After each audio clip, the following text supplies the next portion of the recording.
ये जो है लोडर मशीन है जो कि टेलर से नीचे उतारी जा रही और बड़ा ही रिस्की काम है। मुझे तो बहुत रिस्क लगा है, लेकिन इनका ये रोज का काम है जो ऑपरेटर हैं।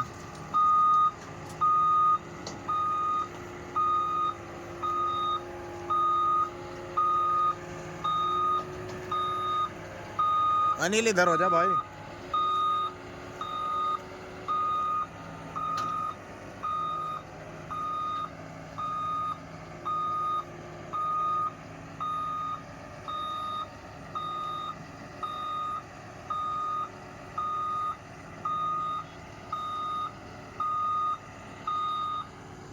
ये रैंप है।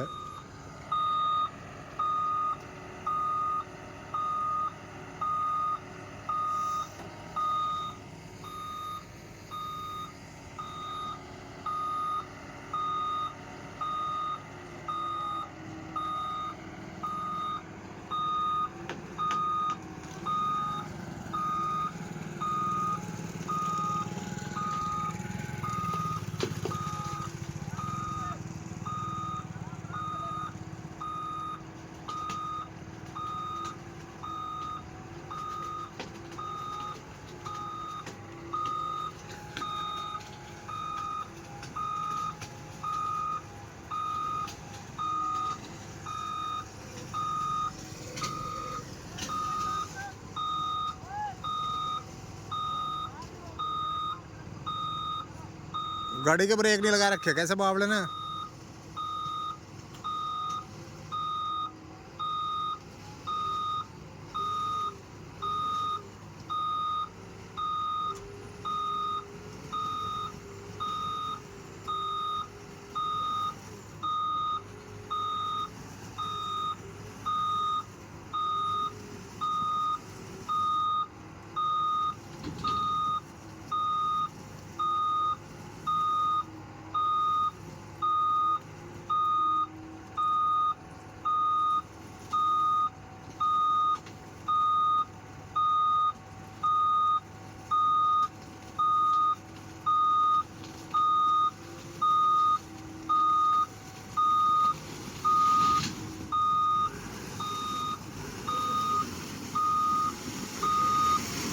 जय श्री राम।